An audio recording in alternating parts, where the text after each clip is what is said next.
It's not about politics. Oh, You're I think making that's your it about entire politics. economic model. What? Your entire economic model is to What scare other your sport viewers. should? That's What your other whole sport? gig. That was Fox host Laura Ingraham getting trolled by author Steve Almond. I'll show you more of that video later, but there was a discussion here about the NFL. So this is, again, following Damar Hamlin's heart attack that he had during a game earlier this week. So, look, the NFL's had a lot of issues with player safety.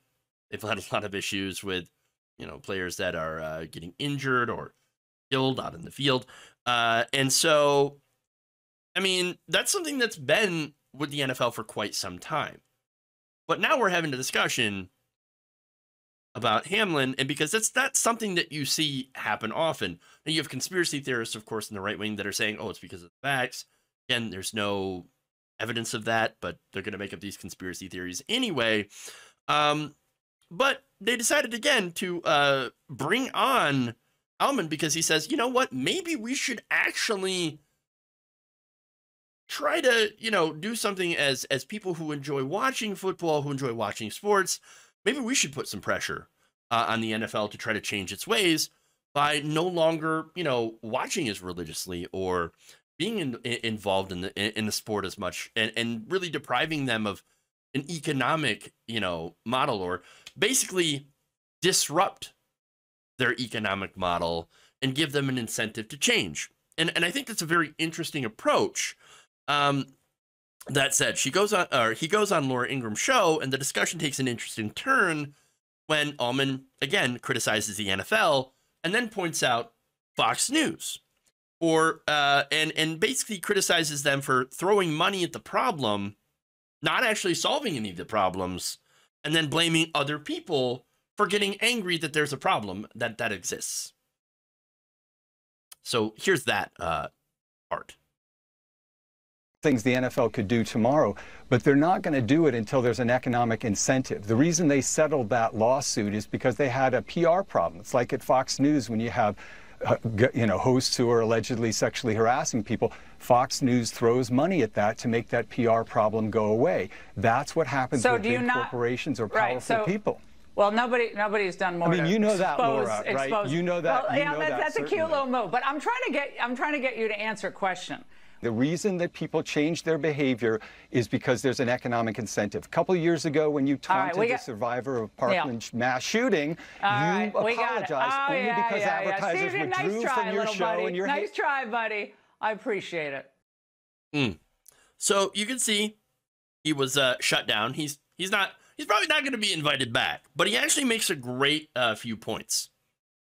As soon as he starts criticizing, again, the Fox News and her having to apologize to David Hogg specifically and all that stuff, well, that's when she decides, we're going to end the video. Go, cut the mic. We're done. Producers were probably screaming in her ear, just cut it off. So, look, and the reason that he was cut off, again, not just because he was criticizing Fox News and Laura Ingraham specifically, but also because of some of the points that he made were pretty devastating. News and sports, they do happen to be about money, mainly. I mean, look at the billions of dollars that the NFL makes off their players. And of course, you also have to look at the billions of dollars that Fox News makes off lying to their audience. Or, once again, ratings, money, and of course, to help Republican politicians get into office so that they can do tax cuts for major corporations. So now, speaking of football, as we've seen, the players take a lot of the risks. Now, there's some, or they take all the risks, actually. Look, there are some players that are obviously rewarded very, very handsomely with multi-million-dollar contracts. Not every football player is able to do that. And look, a lot of times, these players often get, injured. There's long-term physical damage. There's not just a potential for being paralyzed, but we've seen that happen before. You have concussions, head injuries, just injuries that over the long term really do end up destroying these players' lives. I mean, there's a reason that you don't see a lot of older football players past 40. So now what does the NFL do about this? Well, what they do is that they downplay the risks. They do, settlements to the families or to the players that have been injured. They essentially throw a little bit of money at the problem because what they're getting instead, of having to change their business model to invest in more safety and things like that, it's actually just cheaper for them to do settlements because they set that money aside. So that's a big problem. And they go back to usual, right? Back to business as usual. And going to the Fox News example, they kind of do the same thing. Like, for example, when it comes to sexual assault or sexual harassment. Almond is 100% correct to call both of them out. And again, let me just add that this is how you do a Fox News appearance. I've always said before, if you're going to go on Fox News, go on there once and do something that's going to get you kicked off. Okay? That's how you do it. You have to do a devastating point enough to where you're going to get booted and they're never going to, invite you again. You got one shot, make it memorable. You don't go on there and, kiss the ass of the hosts, right? No, you go there to call them out on their bullshit and to leave a lasting impression on the audience.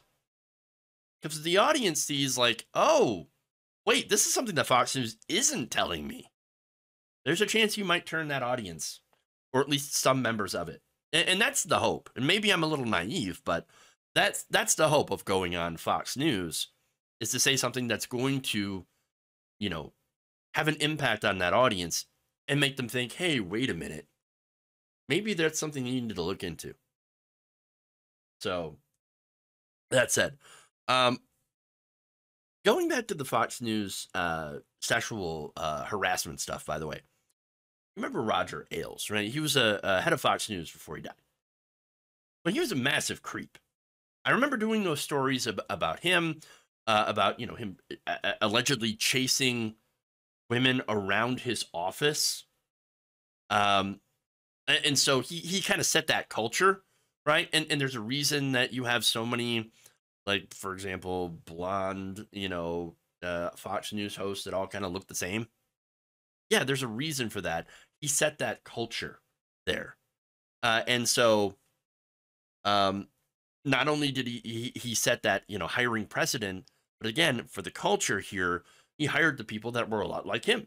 Bill O'Reilly. Bill O'Reilly, massive creep. Ended up getting, losing his career, and now he does some random podcast that nobody listens to. Since he's off Fox News. And, him and his falafel. And then you have Jesse Waters, who's still on the air, who's also a massive creep. Remember, he was talking about how he courted his wife by letting the air out of her tires.